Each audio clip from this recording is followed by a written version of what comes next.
zijn Janneke en Leonie. En na kerst uit Valkenburg gaan we nu de rest van Zuid-Limburg in kerststijl ontdekken. En we zijn nu op de Rolduc, waar we Kerstwereld Rolduc gaan bezoeken.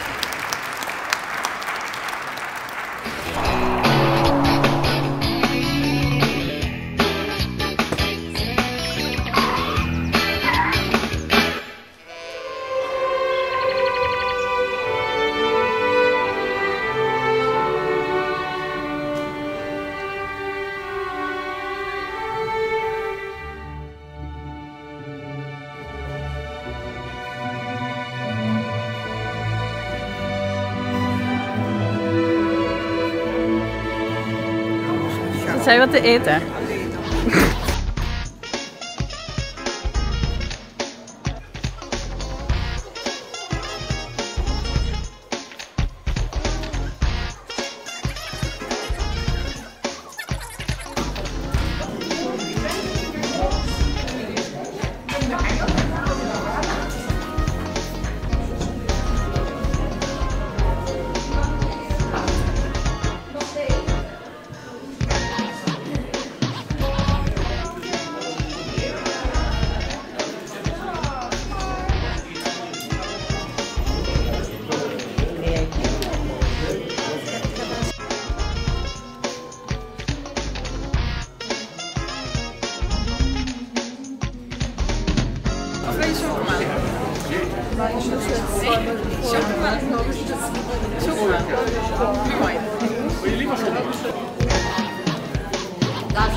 Bam! Van Rolduc zo het Heuvelland ingerold om meer kerst te ontdekken in Zuid-Limburg.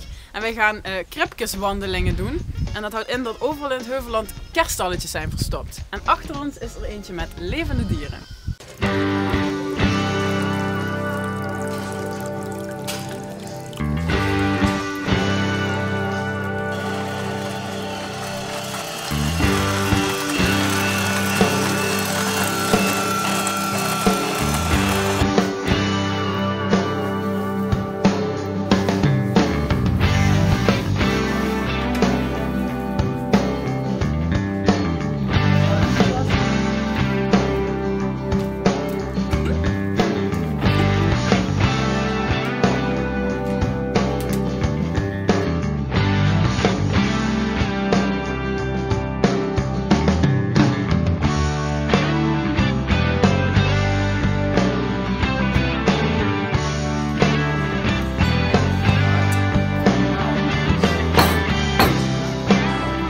Na al die kripjes bekijken hebben we wel honger gekregen, dus we zitten hier in Sittard bij de Vijfheringen als onderdeel van de Amuzetocht.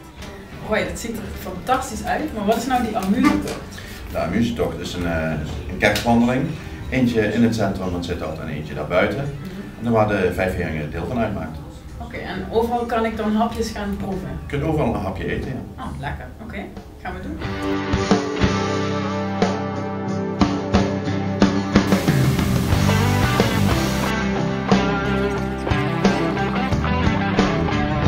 Wij gaan de volgende amuse oppeuzelen bij Ich en Dich. Intussen kunnen jullie de blog lezen waar je alle informatie vindt over Kerstwereld Rolduc, de kripkeswandelingen in het Heuvelland en de amuzetochten in Sittard. Doei!